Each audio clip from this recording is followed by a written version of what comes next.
Jadi ini tepat momentumnya ya untuk kita buat satu tempat untuk tempat gajah.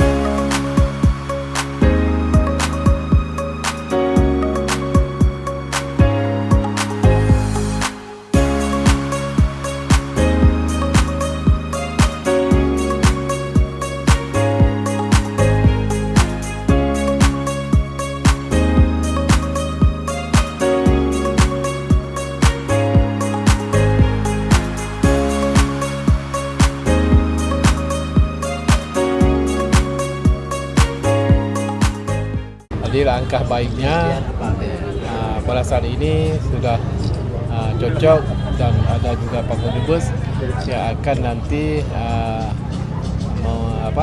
menyatukan gajah, membuat gajah di Aceh di suatu tempat.